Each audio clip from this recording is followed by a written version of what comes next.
Nakita niyo ba yung caption ko isang araw? Nakita niya? Yung may hawak ang baso? You see it?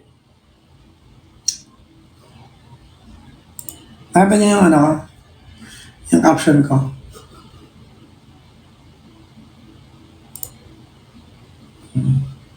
What do you make of it? Nasabi ko na? Nasabi ko? Pero napakatotoo na na. Diba? I said, cheers for tonight because we are the youngest version of ourselves. Tomorrow we grow older, so enjoy. This guy you're looking at right now, this is my youngest version. When you see me tomorrow, I'm older. Because I'm going to age. Diba? I was younger 50 minutes ago. Now I'm younger. Now this is the youngest version of myself. So profoundly, anong kahulugan nun? Every day we age. And sometimes when you're older, that's the only time that you take life so seriously. That's the reality. When you have less time to spend on earth, that's the time that you do more meaningful things. Diba? When you're young, you have the time to spare, and you take time for granted. Diba? So I think that's what I'm doing lately. No? I'm going to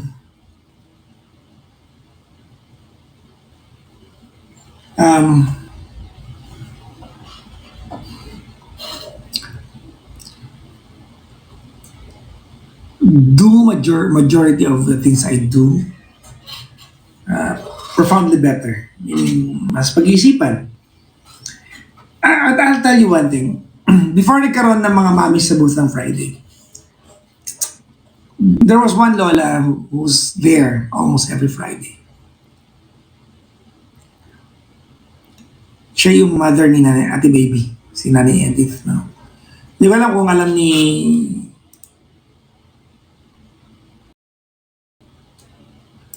Ate Baby to, but I remember her mom, Vivial.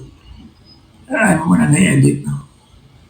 And she died pandemic time. She did.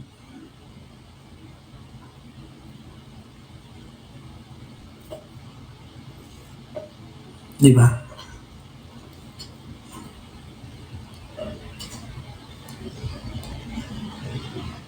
And those are one of the parameters in life that I look back to.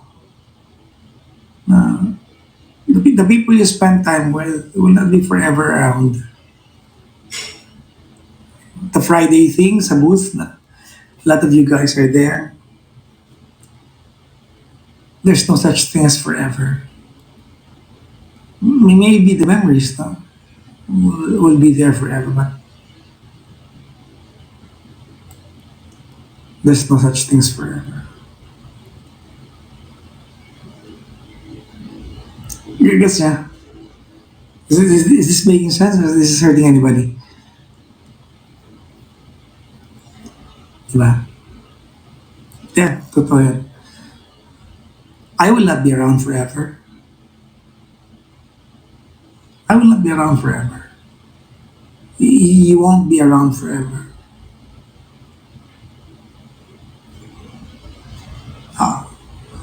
We will not have this conversation as often as we please to have it.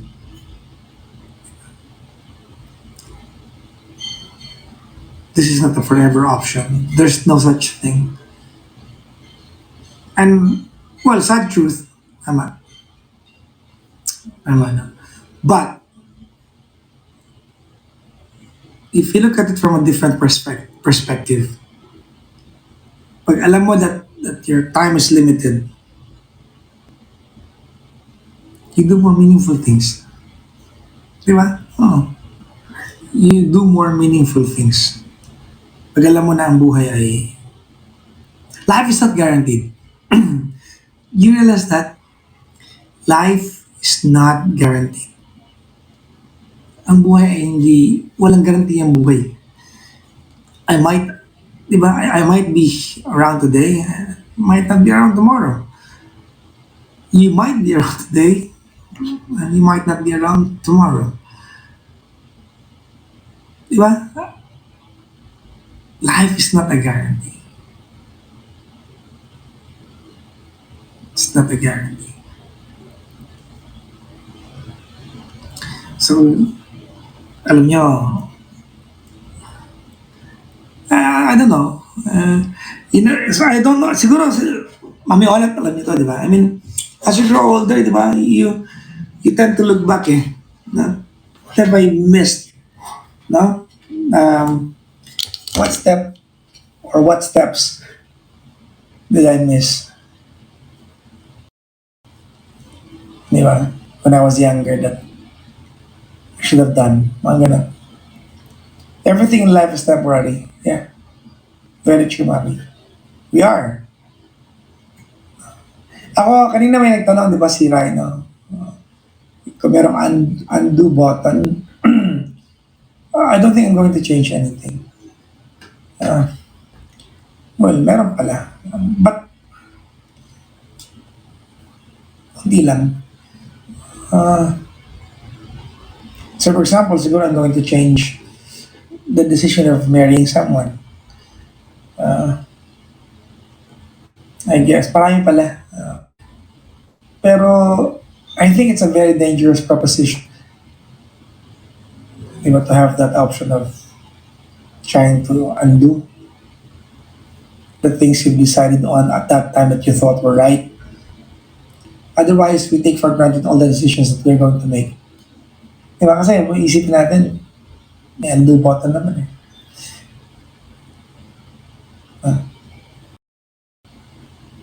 Kaya, narinig nyo lately sa akin, di ba?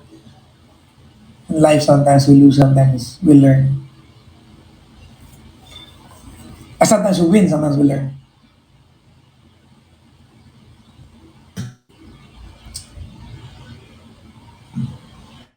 Yeah.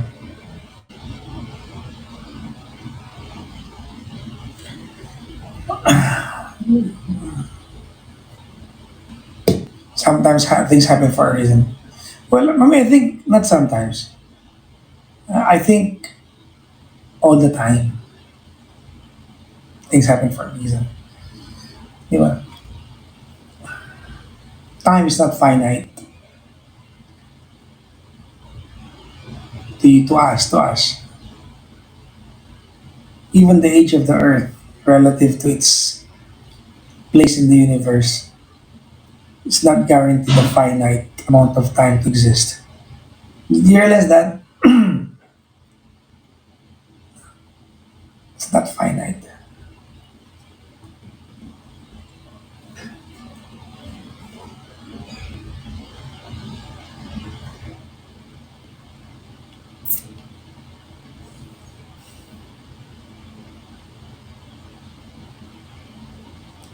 Best way how to live life?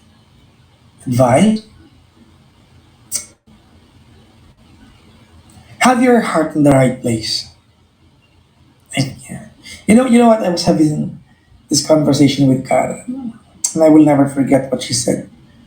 She told me, hindi ka mabait, matuwid ka. And then I realized those are two different things. I am not nice. Hindi ako nice. I choose to be nice. May kasungitan ako eh. Pero pag Friday, alam nyo, I try to be jolly. Pag nandun mga tao sa booth, I try to be nice. And not only that, I enjoy having you sa booth every Friday. It makes the job worthwhile. It makes all the sacrifices na, to get to work kahit baha and whatnot, di ba? Worthwhile. I like it when you spare time to be in the booth, di ba? Because I always tell you this, di ba? Time is the most valuable commodity in the world. Time is a commodity. We get paid rendering time. No? It's a commodity, but time is the most valuable commodity in the world. Sobra. And you give me time every Friday. You come over, we have we build, we create moments together every Friday. Alam niyo, pag Friday, my heart is happy. Pag sabi ko my heart is happy, when every time I say, remember, remember when I lost Decoy, I told you my heart is crying. And until now, I might not, I might not, you might not see me cry every day, but my heart is crying because I miss Decoy. No? So going back, sa sabi ko nina, no, every Friday my heart is happy. Every Friday, my heart is happy. You might not see me laughing, si Camilo na pagtitripan ko lagi, but my heart is happy. Yeah, I think you should know that. Every Friday. Well, every day. But especially when every time there's someone in the booth. Because kaning sa araw nga may galing Japan, only here for 4 days. And she decided to spend one of that day to visit the booth. Si Ranchang, no, to visit me and Kara during Kara's show. So luckily I was there. No? So going back, yung tanong ni Mashit Love was a question again. Sabi mo, di ba? The best way to live life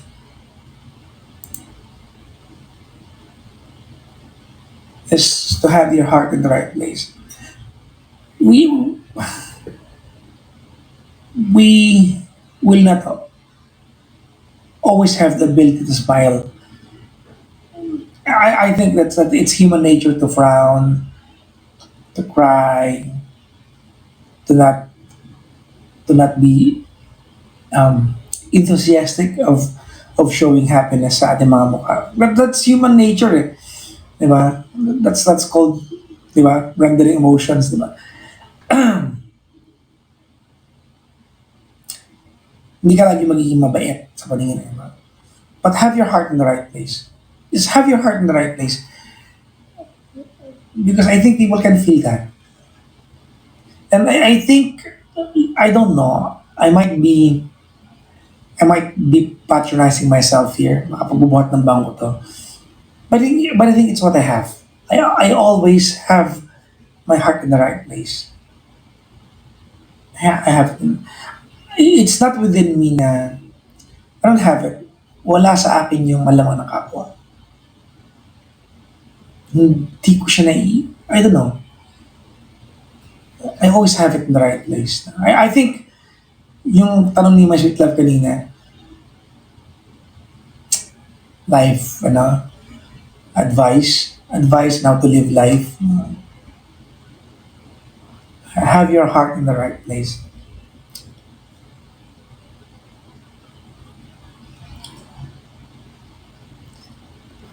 Hindi na lang para sa ibang tao. Because you will have peace of mind. Huh? You are going to have a better sense of peace.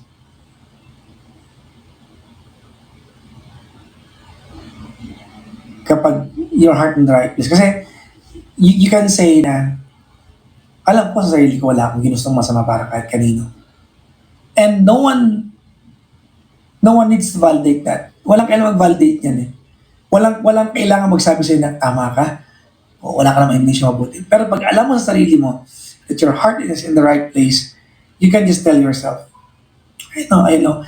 Alam ko sa sarili ko that I have not intended for people to be hurt, or I did not set out to hurt anybody, take advantage of anyone. You can just tell that to yourself. Pwede mo lang sabihin sa sarili mo na. Pwede mo lang sabihin sa sarili mo na, I, I didn't do anything harmful to anybody. And you can be at peace with it. No one needs to validate. No, tama. Siguro self-validation na lang. Di ba? Did I answer that question? Sagot ba natin? Have your heart in the right place. Did it make sense? No, Ate Erin. Do you have a favorite Bible verse? I'm not religious in any way, by the way. I have I have three rules in life. You wanna know?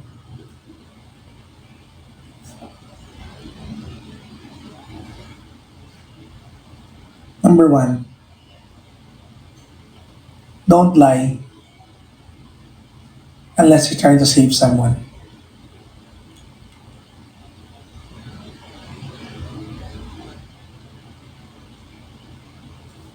Number two, don't physically hurt anybody unless you're defending yourself. And it's the only way.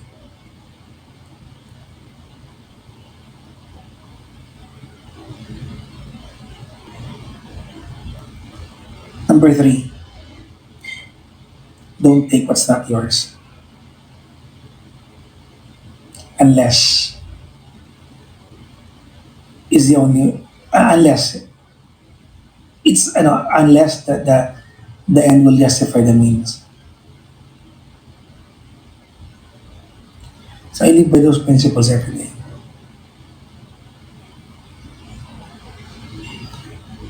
Ayoko i-post po kasi pang personal ko siya. Don't lie unless you're saving someone. Well, ano mo, may kriminal. Papatayin niya yung taong nakita mo. Saan nakatago? Tuturo mo ba? You lie.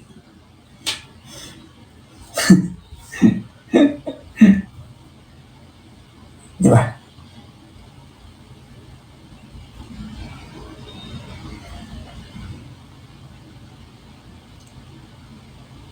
Di ba? Don't take what's not yours. May naging sa ba? Sample lang to ha. I'm just trying to ini-elementary ko lang yung example. Halimbawa,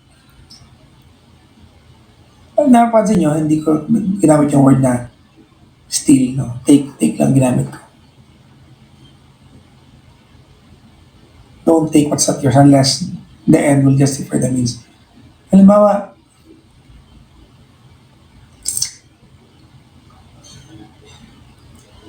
may naghihingal ng tao. May tricycle sa kanto, di akin. Nandun yung susi. At yun lang tayong paraan para may hatid ko yung naghihingal ng tao sa ospital. Kukunin ko ba yung tricycle na hindi akin? Kukunin ko. Mas madaling mag-sorry dun sa may ng tricycle kaysa makitang wala yung tao na pwede ko pala na-save. Yung pangalawa, very self-explanatory naman. Don't physically hurt anybody unless you're defending yourself.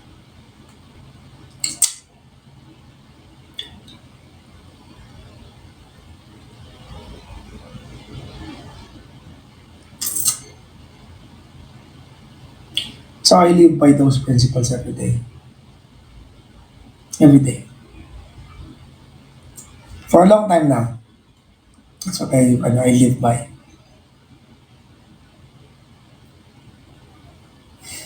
I think, going back, ba't ko nabanggit na, may nagtanong kasi, di ba? what's my favorite Bible verse. So, pwede ka na magkaroon ng favorite Bible verse eh. Kahit di ka naman religious, di ba? Kasi verse lang naman. Doesn't, you don't have to, ano to, it's not tantamount to worshiping eh. Di ba? So those are two different things. I'm just saying, did that make sense? Next. I like your questions. I like it when we get to mature up with a, di ba? Having a conversation like this. I think it's I think it's ano, it's something satisfying. Masarap sa utak. Are you late bloomer, PJ? Because you only start partying. Kinda, I guess, no? Na Mami Banji, hindi ako late bloomer in a sense that it was my personality. If you remember, Mami, nasaksak po ako, di ba dati? I got stabbed 4 times sa chest. Dalawa yung saksak ko dito sa chest, dalawa sa likod. Nagawa na hold up po ako eh, a long time ago. And nagka-phobia po ako, nagka-trauma po ako. I developed a phobia na kailan ko lang naman na magawa ng paraan. No? I developed 2 phobias. One, I cannot stand the crowd. Hindi ko kaya sa crowd. So I remember dati nung may Paddy's Point pa ako na gig, I have to pay bouncers extra. No, yung Paddy's Point, pag nandun ako, pag ang bouncer nila, 4, 3 nakalaan sa akin. So yun. No? So, I would have wanted to party, although hindi talaga ako party, pero I think I could have gone to several parties if I would have wanted it. If I would have had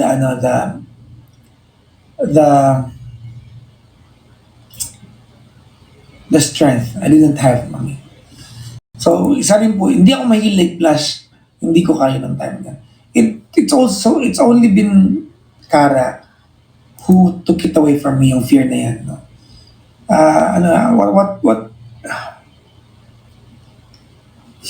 What she did was, alam mo yung,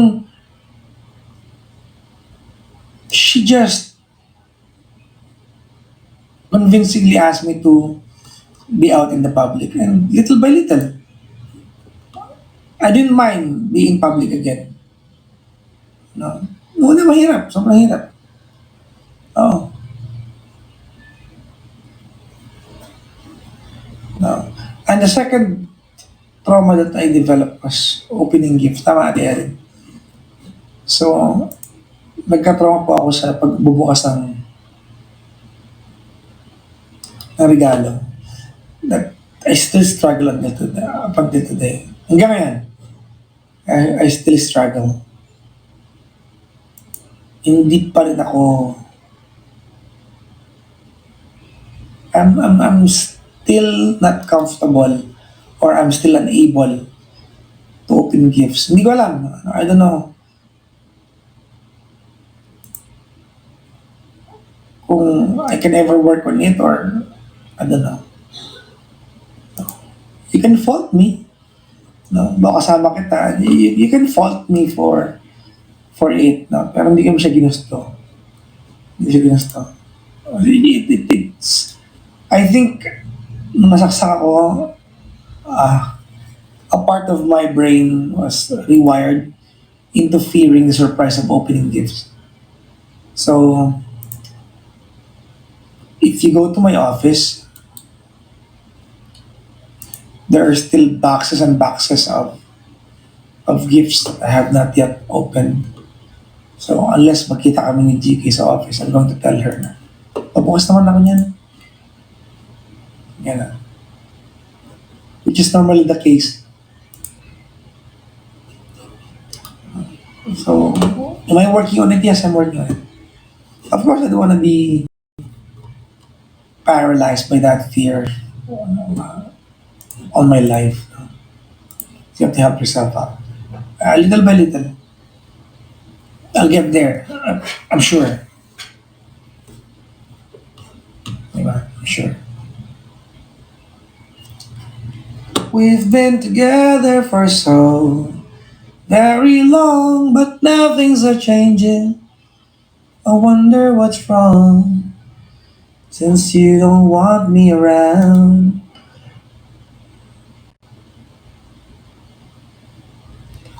Post-traumatic syndrome disorder. Yeah, I don't even want to call. I don't even want to call that. But yeah, I think it is. I'm better. I'm better. Tignan nyo ngayon, di ba? Uh, I went to La Union with some of my friends in the gym. Some of you, hindi ko alam nasa inyo, but some people pala, out of you na lang. Some people even went ahead and messaged Kara saying, alam niyo po ba si Papa Jackson nagpa-party, ganyan. Alam niyo po bang umalis siya ng, nagpaalam po ba sa inyo parang, hindi niyo ba alam na si Kara pa ang nag-convince sa akin na sumama ka sa kanila, have fun. That's one thing I like Kara. I like about Kara na yung hindi, well, hindi siya,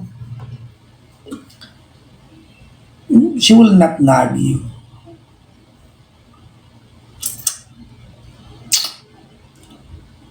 So yun, I was there. As a matter of fact, I was partying.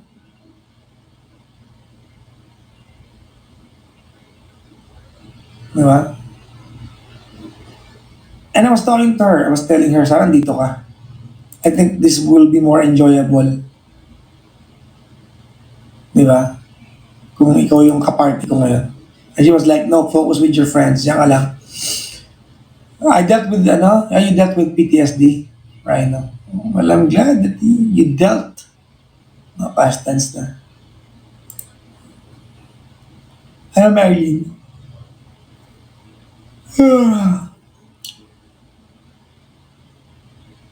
She trusts you, kaya she lets you enjoy.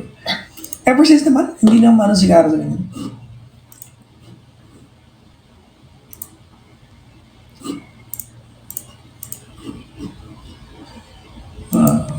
Tsaka I think I'm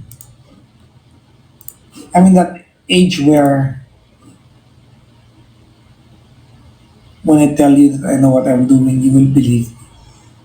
Because really, I know what I'm doing, parang ganun.